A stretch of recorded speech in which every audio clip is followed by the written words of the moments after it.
നയതന്ത്രപരമായി ഇന്ത്യയും പാകിസ്ഥാനും തമ്മിൽ ഒരു ബന്ധവുമില്ല. ഇപ്പോൾ സംഘർഷാവസ്ഥ കഴിഞ്ഞതിന് ശേഷം ആകാശം പോലും അങ്ങോട്ടും ഇങ്ങോട്ടും വ്യോമാതിർത്തി പോലും അടച്ചുകൊണ്ടുള്ള ഒരു നിലപാടാണ് ഇന്ത്യ പാകിസ്ഥാന് സ്വീകരിച്ചിരിക്കുന്നത്. ഈ സമയത്താണ് പാകിസ്ഥാൻ ഇന്ത്യയെ ചർച്ചയ്ക്ക് വിളിക്കുന്നത്. എങ്ങനെയെങ്കിലും ഒന്ന് ചർച്ചയ്ക്ക് വന്ന് സഹകരിക്കണം, നമുക്ക് ഈ പ്രശ്നങ്ങൾ സംസാരിച്ച് തീർക്കാം. ഇന്ത്യ ഇതിൽ ചർച്ചയ്ക്ക് പോകാൻ തയ്യാറാണോ? പോകുമോ? പോയാൽ എന്തെല്ലാം കാര്യങ്ങളാകും സംസാരിക്കാൻ പോകുന്നത്? ഇന്ത്യ ചർച്ചയ്ക്ക് പോകുന്നുള്ള പ്രതീക്ഷ തൽക്കാലം ഇല്ല. കാരണം ഇത് ഷഹബാസ് ഷെരീഫ് ആദ്യമായിട്ടല്ല ചർച്ചയ്ക്ക് സന്നദ്ധമാണെന്നുള്ള കാര്യം പറയുന്നു. പലവട്ടം പല വേദിയിൽ പല പ്രാവശ്യം പറഞ്ഞതാണ്. പക്ഷേ ഇക്കാര്യത്തിൽ ഇന്ത്യയുടെ നിലപാട് വ്യക്തമാക്കിയിട്ടുണ്ട്. അതായത് പാക് അധീന കാശ്മീരിനെ കുറിച്ചുള്ള പ്രശ്നങ്ങൾ പരിഹരിക്കപ്പെടണം, പാക് അധീന കാശ്മീരിൽ ഇന്ത്യക്കുള്ള പരമാധികാരം സ്ഥാപിക്കപ്പെടണം, അത് വിട്ടുകിട്ടണം എന്നുള്ളതാണ് ഇന്ത്യയുടെ നിലപാട്. അതോടൊപ്പം തന്നെ ഭീകരവാദ പ്രവർത്തനങ്ങൾക്കെതിരെ ശക്തവും ഇന്ത്യക്ക് ബോധ്യമാകുന്നതുമായ നടപടികൾ ഉണ്ടാകണം. ഇന്ത്യ അന്വേഷിക്കുന്ന ഭീകരവാദികളെ പാകിസ്ഥാൻ അവിടെ സംരക്ഷിക്കുന്നുണ്ട്, അവരെ ഇന്ത്യക്ക് വിട്ടുകിട്ടണം. ഈ നിലപാടുകളിൽ നടപടി ഉണ്ടാകാതെ ഒരു ചർച്ചയ്ക്കിന് സാധ്യമല്ല എന്നുള്ളതാണ് നമ്മുടെ ഒരു നിലപാട്. നമ്മളൊരു ഒരു ആപ്തവാക്യം തന്നെ അറിയത്തി ഇറക്കിയിട്ടുണ്ട്. അതായത് ടെററും ടോക്കും ഒരുമിച്ച് പോകില്ല. അതായത് ചർച്ചയും ഭീകരവാദവും ഒരുമിച്ച് പോകില്ല. ബ്ലഡ് ആൻഡ് വാട്ടറും ഒരുമിച്ച് ഒഴുകില്ല.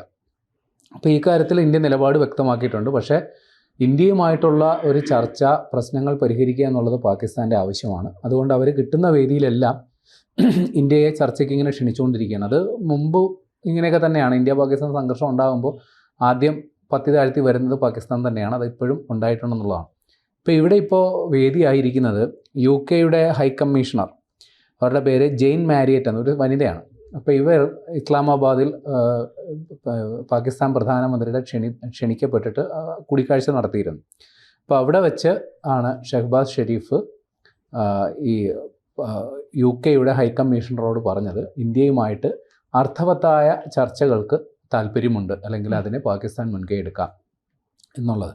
അതായത് പാകിസ്ഥാനെ സംബന്ധിച്ച് പല വിഷയങ്ങളിൽ ഇന്ത്യയുമായിട്ട് ചർച്ച നടത്തേണ്ട ആവശ്യമുണ്ട്. കാരണം അവർക്ക് ഇന്ത്യയുമായിട്ടുള്ള വ്യാപാര വാണിജ്യ കരാറുകൾ അല്ലെങ്കിൽ അതിനുള്ള സാധ്യത പുനഃസ്ഥാപിക്കപ്പെടണം. ഇന്ത്യ നമ്മൾക്കറിയാവുന്നതുപോലെ സിന്ധു നദീജല കരാർ റദ്ദാക്കി പാകിസ്ഥാനിലോട്ടുള്ള വെള്ളമൊഴുക്ക് നിർത്തിവെച്ചിരിക്കുകയാണ്. അത് പുനഃസ്ഥാപിക്കണം. പിന്നെ രണ്ട് രാജ്യങ്ങളും തമ്മിൽ അങ്ങോട്ടും ഇങ്ങോട്ടുമുള്ള വ്യോമപാതകൾ അടച്ചു വെച്ചിട്ടുണ്ട്, അത് തുറക്കുന്നതിനെ സംബന്ധിച്ച് ചർച്ച വേണം. റോഡ് മാർഗം, ഇന്ത്യ പാകിസ്ഥാൻ റോഡ് മാർഗം കണക്ടിവിറ്റി ഉണ്ട്, അതും ഇപ്പോൾ ഏതാണ്ട് നിലച്ച് കിടക്കുകയാണ്. അപ്പോൾ ആ കാര്യത്തിൽ തീരുമാനം വേണം. അതേപോലെ രണ്ട് രാജ്യങ്ങളും അങ്ങോട്ടും ഇങ്ങോട്ടും വിസ നിയന്ത്രണം ഏർപ്പെടുത്തിയിട്ടുണ്ട്, അപ്പോൾ അതിൽ ചർച്ച വേണം. അതേപോലെ തന്നെ പിന്നെ കാലങ്ങളായിട്ടുള്ള പ്രശ്നമാണ് ഇന്ത്യ പാകിസ്ഥാൻ കാശ്മീർ വിഷയത്തെ സംബന്ധിച്ചുള്ളത്. അവിടെ ഈ കാര്യത്തിൽ ഇന്ത്യ നേരത്തെ തന്നെ കർശനമായ നിലപാടെടുത്തിട്ടുണ്ട്, അതിൽ ഇനിയും മാറ്റം വരുത്താൻ സാധ്യതയില്ല. പിന്നെ ഭീകരവാദ പ്രശ്നങ്ങൾ, പാകിസ്ഥാൻ ആണയിട്ട് പറയുന്നത് അവർ ഭീകരവാദത്തെ പ്രോത്സാഹിപ്പിക്കുന്നില്ല, ഇന്ത്യയിൽ നടന്ന ഭീകരവാദ പ്രവർത്തനങ്ങളുടെ ആക്രമണങ്ങളുടെ ഉത്തരവാദിത്തം ഞങ്ങൾക്കല്ല എന്നുള്ളതാണ് പാകിസ്ഥാൻ ആണയിട്ട് പറയുന്നത്. പക്ഷേ വാസ്തവം അതല്ല എന്നുള്ളത് എല്ലാവർക്കും അറിയാവുന്ന സംഗതിയാണ്. എങ്ങനെയാണ് ഭീകരവാദികൾ ഇന്ത്യയിലേക്ക് നുഴഞ്ഞു കയറുന്നതെന്നും ആരാണ് അവർക്ക് വേണ്ട പിന്തുണയും ധനസഹായവും ഒക്കെ നൽകുന്നതെന്നും എല്ലാവർക്കും അറിയാം. അപ്പോൾ ഈ കാര്യത്തിൽ ഇന്ത്യ നിലപാട് വ്യക്തമാക്കിയിട്ടുണ്ട്. അതുകൊണ്ട് തന്നെ ഷഹബാസ് ഷെരീഫിൻ്റെ ഈ ഒരു ആവശ്യം, അത് ഇങ്ങനെ മുമ്പും ആവശ്യപ്പെട്ടപ്പോഴും ഇന്ത്യ അവഗണിച്ച് വിടുകയാണ് ചെയ്തത്. ഇതും അങ്ങനെ തന്നെ ആകാനാണ് വഴി. പിന്നെ ഒരു കാര്യം കൂടി ഷഹബാസ് ഷെരീഫ് ഒരു ആരോപണ രൂപത്തിൽ ഉന്നയിക്കുന്നുണ്ട്. അതായത് പഹൽഗാം ഭീകരാക്രമണം അതൊരു ഭീകരവാദ പ്രവർത്തനമായിരുന്നു.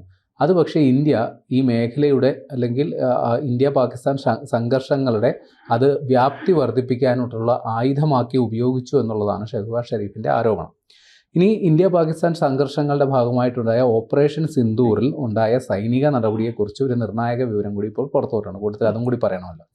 അതായത് പാകിസ്ഥാൻ ഇന്ത്യക്കെതിരെ നടത്തിയ വ്യോമ പ്രതിരോധം അല്ലെങ്കിൽ വ്യോമാക്രമണം അത് നാറ്റോ രാജ്യങ്ങളുടെ ശൈലി പകർത്തിക്കൊണ്ടുള്ളതാണ് എന്നുള്ള വിവരമാണ് ഇപ്പോൾ പുറത്തു വന്നേക്കുന്നത്. അതായത് ചൈന ഈ നാറ്റോ സഖ്യ രാജ്യങ്ങളിൽ നിന്ന് അവരുടെ റിട്ടയർ ചെയ്ത പൈലറ്റുമാരെ കരാറടിസ്ഥാനത്തിൽ പരിശീലന ആവശ്യങ്ങൾക്കായിട്ട് നിയോഗിച്ചിരുന്നു. അത് വലിയ വാർത്തയായിരുന്നു. അങ്ങനെ പാകിസ്ഥാൻ ചൈനയിൽ നിന്നാണ് ഈ വിദ്യ പഠിച്ചെടുത്തത് എന്നുള്ളതാണ് ഇപ്പോൾ പുറത്തു വരുന്ന വാർത്തകൾ. അതായത് നാറ്റോയുടെ ആക്രമണ ശൈലി എന്ന് വെച്ചാൽ യുദ്ധവിമാനങ്ങൾ വരുമ്പോൾ 2 യുദ്ധവിമാനങ്ങൾ വരും, അതിൽ ഒരു വിമാനമായിരിക്കും ഒരു മിസൈൽ തൊടുത്തുവിടുക. തൊടുത്തുവിട്ടിട്ട് ഈ മിസൈൽ സുരക്ഷിത സ്ഥാനത്തേക്ക്, ഈ വിമാനം സുരക്ഷിത സ്ഥാനത്തേക്ക് മാറും. മറ്റൊരു വിമാനവും കൂട്ടത്തിലുണ്ടാകും. ആ വിമാനത്തിൽ റഡാർ സംവിധാനങ്ങൾ മറ്റ് സംഗതികളൊക്കെ ഉണ്ടാകും. ഈ വിമാനമാണ് ഈ മിസൈലിനെ നിയന്ത്രിക്കുക. അപ്പോൾ അതായത് ഈ തൊടുത്തുവിടുന്ന മിസൈലുകൾ അത് ഈ ഹീറ്റ് മോഡെന്നാണ് പറയുക. ഹീറ്റ് മോഡിൽ നിന്ന് കോൾഡ് മോഡിലേക്ക് വിമാനങ്ങൾ മാറുന്നു. അതിനുശേഷം അതിൻ്റെ റഡാറുകൾ മറ്റ് സംവിധാനങ്ങളൊക്കെ ഓഫ് ചെയ്ത് വെച്ച് സുരക്ഷിത സ്ഥാനങ്ങളിലേക്ക് മാറുന്നു. എന്നാൽ രണ്ടാമത്തെ വിമാനം ഈ തൊടുത്തുവിട്ട മിസൈലിനെ നിയന്ത്രിക്കുകയും അതിൻ്റെ ലക്ഷ്യസ്ഥാനത്ത് എത്തിക്കുകയും ചെയ്യുന്നു. അപ്പോൾ ഈ താഴെയുള്ള ഇതിനെ പ്രതിരോധിക്കാനായിട്ടുള്ള മറ്റ് ഇപ്പോൾ ഇന്ത്യയുടേതായ വിമാനങ്ങൾക്ക് ഒരു കൺഫ്യൂഷൻ ഉണ്ടാക്കുക, അല്ലെങ്കിൽ താഴെ നിന്നുള്ള വ്യോമ പ്രതിരോധ സംവിധാനങ്ങൾക്ക് ഒരു കൺഫ്യൂഷൻ ഉണ്ടാക്കുക എന്നുള്ളതാണ് ഈ തന്ത്രം. അപ്പോൾ ഇത് പാകിസ്ഥാൻ എങ്ങനെ കിട്ടി എന്നുള്ളത് ഇന്ത്യക്ക് മാത്രമല്ല ഈ നാറ്റോ സഖ്യരാജ്യങ്ങൾക്കും വലിയ ആശങ്കയുണ്ടാക്കുന്ന സംഗതിയാണ്. കാരണം അത് അവരുടെ തന്നെ സുരക്ഷയെ ബാധിക്കുന്ന അവരുടെ ഒരു യുദ്ധതന്ത്രം ചൈന കോപ്പി അടിച്ചു എന്നുള്ളതും വളരെ പ്രധാനമാണ്. ചൈന അത് പാകിസ്ഥാന് പകർന്നു കൊടുത്തു എന്നുള്ളതും വളരെ പ്രധാനമാണ്. അപ്പോൾ ഇത് സംബന്ധിച്ചാണ് ഇപ്പോൾ ഈ ഇന്ത്യ പാകിസ്ഥാൻ സംഘർഷങ്ങൾ സംബന്ധിച്ചുള്ള ഇപ്പോഴത്തെ ഏറ്റവും പുതിയ ഡെവലപ്മെൻറ്റ് ഇതാണ് ഉണ്ടായിട്ടുള്ളത്. പക്ഷേ പാകിസ്ഥാൻ ഇങ്ങനെ ഇപ്പോൾ ചർച്ചയ്ക്ക് സന്നദ്ധമാണ്, ചർച്ച വേണം എന്ന് പറയുമ്പോഴും മറുവശത്ത് ഇന്ത്യ വിരുദ്ധ പ്രവർത്തനങ്ങൾ മുറ പോലെ നടക്കുന്നുണ്ട്. ഇപ്പോൾ പാകിസ്ഥാനിലെ തന്നെ ഭരണകക്ഷിയുടെ സഖ്യകക്ഷി നേതാവാണ് ബിലാവൽ ഭൂട്ടോ. ഇന്ത്യയുമായിട്ട് വീണ്ടും യുദ്ധം ചെയ്യാൻ ഒരു മടിയുമില്ല എന്നാണ് അദ്ദേഹം പറഞ്ഞുകൊണ്ടിരിക്കുന്നത്. അതായത് പാകിസ്ഥാന് വെള്ളം വിട്ടു നൽകണം, സിന്ധു നദീജല കരാർ പുനഃസ്ഥാപിക്കപ്പെടണം, ഇല്ലെങ്കിൽ ഇന്ത്യയുമായി വീണ്ടും യുദ്ധമുണ്ടാകും, സിന്ധു നദീജലത്തിൽ ഒഴുകുന്നത് രക്തമായിരിക്കും എന്നൊക്കെയാണ് അദ്ദേഹം പറയുന്നത്. അതേപോലെ പാകിസ്ഥാൻ്റെ സൈനിക മേധാവി അസീം മുനീറും പറയുന്നത് കാശ്മീരിൽ നടക്കുന്നത് ഭീകരപ്രവർത്തനമല്ല, അത് സ്വാതന്ത്ര്യ സമര പോരാട്ടമാണ്, അവർ യൂണിഫോം ധരിക്കാത്ത പടയാളികളാണ് എന്നൊക്കെയാണ് അസീം മുനീർ പറയുന്നത്. അതായത് അവർ വീണ്ടും ഇന്ത്യ വിരുദ്ധ പ്രവർത്തനങ്ങൾക്ക് വേണ്ടിയിട്ടുള്ള പ്രോത്സാഹനം ഇങ്ങനെ നിരന്തരം കൊടുത്തുകൊണ്ടിരിക്കുന്നു. ഇപ്പോൾ ഏറ്റവും ഒടുവിൽ വന്ന ഇൻ്റലിജൻസ് വിവരങ്ങൾ പ്രകാരം ഈ ഓപ്പറേഷൻ സിന്ദൂറിൽ പാകിസ്ഥാൻ ഉണ്ടായ തിരിച്ചടിക്ക് അവർ പ്രതികാരം ചെയ്യാനായിട്ട് പാക് അധീന കാശ്മീർ കേന്ദ്രീകരിച്ച് വലിയ രീതിയിലുള്ള സന്നാഹങ്ങൾ ഒരുക്കുന്നു എന്നുള്ളതാണ് ഒടുവിലത്തെ വിവരം. അപ്പോൾ ഇത് മനസ്സിലാക്കിക്കൊണ്ട് തന്നെ ഇന്ത്യ അതിർത്തി പ്രദേശങ്ങളിൽ നിരീക്ഷണം ശക്തമാക്കിയിട്ടുണ്ട്, സൈനിക വിന്യാസം ബലപ്പെടുത്തിയിട്ടുണ്ട്. ഇപ്പോൾ രാജസ്ഥാൻ മേഖലയിൽ, അതായത് പാകിസ്ഥാനുമായിട്ട് അതിർത്തി പങ്കിടുന്ന മേഖലയിൽ ഇന്ത്യയുടെ സൈനിക അഭ്യാസം നടന്നുകൊണ്ടിരിക്കുകയാണ്. ഇന്ത്യയുടെ വ്യോമസേനയുടെ സൈനിക അഭ്യാസം നടന്നുകൊണ്ടിരിക്കുകയാണ്. അപ്പോൾ ഇതെല്ലാം സൂചിപ്പിക്കുന്നത് ഈ രണ്ട് രാജ്യങ്ങൾ തമ്മിലുള്ള സംഘർഷം അത് ആ ഓപ്പറേഷൻ സിന്ദൂർ എന്ന് പറയുന്ന 4 ദിവസം നീണ്ടുനിന്ന സൈനിക നടപടി അവസാനിച്ചു എന്ന് മാത്രമേ ഉള്ളൂ. പക്ഷേ ഓപ്പറേഷൻ സിന്ദൂറിന് വേണമെങ്കിൽ ഒരു രണ്ടാമത് വീണ്ടും തുടങ്ങാനുള്ള സാധ്യത തള്ളിക്കളയാനാവില്ല.